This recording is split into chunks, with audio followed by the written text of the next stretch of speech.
살면서 마음먹기에 따라 행복과 불행을 바라보는 각도가 달라진다. 이런 이야기 많이 들어보셨을 거예요. 제가 택시 기사님한테 들은 이야기인데, 비가 오면 손님이 없으니까 보통은 일을 일찍 접고 들어가시잖아요. 그런데 이 기사님은 비가 오니까 영업 안 하시는 기사님들이 많을 것이다. 나한테는 기회다. 이렇게 생각하고 아주 즐거운 마음으로 나가신다 그래요. 저도 과거에 실연을 당했던 경험이 있습니다. 처음에는 굉장히 받아들이기가 힘들었는데 시간이 지나고 나니까 그래, 더 좋은 사람을 만날 수도 있어. 새로운 인생을 열어나갈 수도 있는 거야. 이렇게 생각을 하게 되니까 마음이 좀 자유스럽고 해방감도 들고 제가 하는 일에 흔들림 없이 매진할 수 있게 되고 그랬던 경험이 있습니다. 그래서 지금 현재 내가 가지고 있는 이 상황, 이 조건에서 행복해지려면 우리는 마음을 새롭게 변화시켜야 됩니다. 그 현실을 바라보는 내 마음의 눈이 바뀌어져야 된다는 거예요. 물론 이게 쉽지는 않습니다.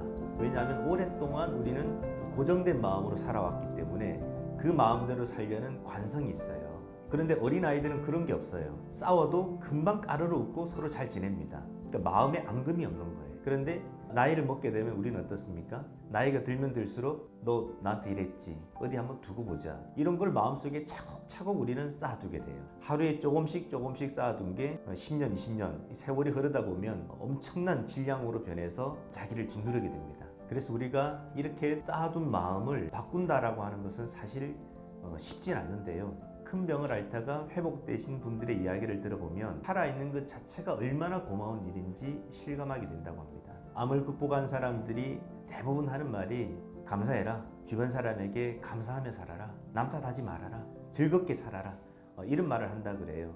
그래서 병이 들기 전보다 오히려 큰 병을 앓게 되면서 부부간에 스킨십도 자주 하고 가족 간에 여행도 가고 주변 사람한테 사랑을 또 줄 수도 있고, 그래서 인생을 그 이전에 비하면 완전히 새롭게 변화시키는 그런 또 계기가 된다고 합니다. 임사체험자의 79%는 그 임사체험으로 인해서 삶의 방식이 완전히 바뀌게 된다 그래요. 그런 걸 보면 인간은 죽음을 앞두고 변화를 경험하는 것 같아요. 그런데 죽음 앞에서 바꿀 마음이라면 차라리 살아있는 동안 그 마음을 바꿔서 더 행복하고 더 즐겁게 살아가는 것이 훨씬 현명하지 않겠습니까?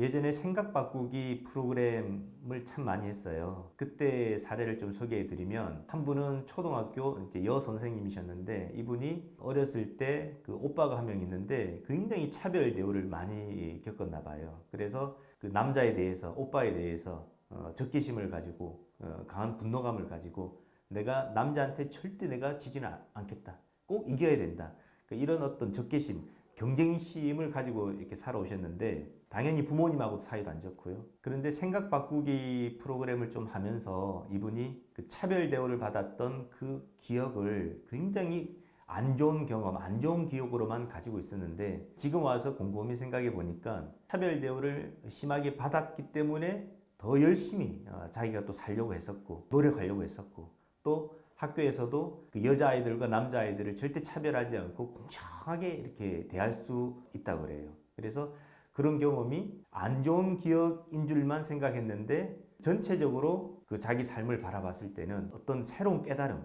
어떤 새로운 또 경험을 줄 수도 있는 거구나. 그래서 그렇게 마음을 바꾸고 나니까 부모님을 바라보는 마음도 훨씬 편해지고, 또 오빠나 또 다른 주위의 동료, 남자 선생님을 바라보는 그 마음이 훨씬 편해졌다 그럽니다. 생각을 바꾸는 것은 과거의 상처나 트라우마를 다스리는 데도 굉장히 큰 도움이 됩니다. 제가 알고 있는 어느 한 분은 그 직장 생활을 처음 할 때 그 조폭 같은 사장님을 만나셨다 그래요. 그래서 얼마나 그때 고생을 했는지 정말 잠을 이렇게 자면 죽고 싶다 이런 생각이 들 정도였는데 그 경찰에 고발도 하려고 했대요. 그런데 그 사장님이 가족에 대한 어떤 협박, 그 협박을 하니까 차마 또 고발을 할 수는 없고, 그렇게 해서 한 3년 정도를 정말 이렇게 죽을 고생을 하면서 일을 했었는데 새로 옮겨간 회사에서는 굉장한 인정을 받게 되었다 그럽니다. 왜 그러냐면 그 일하는 양이 처음 있었던 회사에 비해 한 3분의 1도 안 되더라는 거예요. 그래서 다른 사람은 불평하고 못 해내는 일을 이분은 쉽게 해내니까 승진도 빨리 하고 회사에서 굉장한 인정도 이렇게 받게 되었다고 합니다.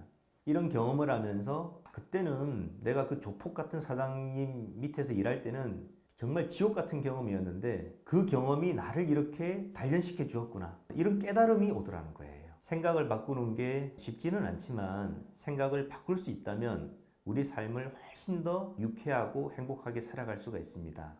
그래서 생각을 바꾸는데 도움이 되는 방법으로는 우리가 어떤 처음 생각이 떠오를 때 그 생각대로 따라가지 말고 2차, 3차적으로 생각을 하는 겁니다. 생각에 대한 생각을 하는 겁니다. 우리가 처음 떠오르는 생각은 대부분 감정적인 생각들이 많습니다. 예를 들어서 학교에서 선생님이 어떤 학생이 지각을 했을 때 1차원적으로만 생각하면 학교가 노는 데인가? 놀러 왔나? 이렇게 1차원적인 생각만 하게 되면 화가 나고 짜증도 나고 그리고 그 다음 생각이 계속 부정적인 사이클로 움직이게 됩니다. 그런데 1차원적인 생각이 아니라 2차적, 3차적 생각을 하게 되면 제가 어디가 아픈가? 또는 집안에 어떤 문제가 있나? 또 어떤 심리적인 어떤 갈등이 있나?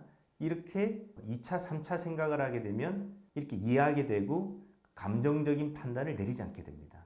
그래서 1차원적인 생각으로 머무르는 게 아니고 2차적, 3차적인 이제 생각을 이어나가는 것. 그래서 상대 입장에서 자꾸 생각해 보려고 하고 또 나에게 어떤 일이 일어난 것을 나를 돌아보는 계기, 전화위복의 계기로 삼겠다. 그러니까 이런 태도로 자기 생각을 2차적, 3차적으로 자꾸 해보는 겁니다. 그런데 혼자 힘으로 하면 이런 생각 바꾸기가 잘 되지 않습니다. 그래서 그럴 때는 좋은 책이나 좋은 강연 이런 것을 많이 보면서 이렇게 생각할 수도 있겠구나. 이렇게 생각하는 사람도 있겠구나. 이렇게 좋은 것들을 많이 받아들이게 되면 생활의 어떤 판단력 그리고 어떤 지혜가 확장되게 됩니다. 컵에 때가 끼어 있으면 그 때를 닦아내도 되지만 좋은 깨끗한 물을 많이 부어서 그 때를 닦아낼 수도 있잖아요. 그래서 내가 스스로 생각을 바꾸기 힘들 때는 다른 사람의 좋은 생각, 좋은 지혜를 마음에 계속해서 받아들여서 그것을 그냥 모방해서 따라해 보려고 하다 보면은 어느 순간 내공이 생겨서 나의 생각을 서서히 바꾸어 나갈 수 있는 그런 에너지, 그런 힘이 생겨나게 됩니다. 오늘 영상이 도움이 되셨다면 구독과 좋아요 부탁드리고요. 궁금하신 점은 댓글로 남겨주시면 답변 드리겠습니다. 감사합니다.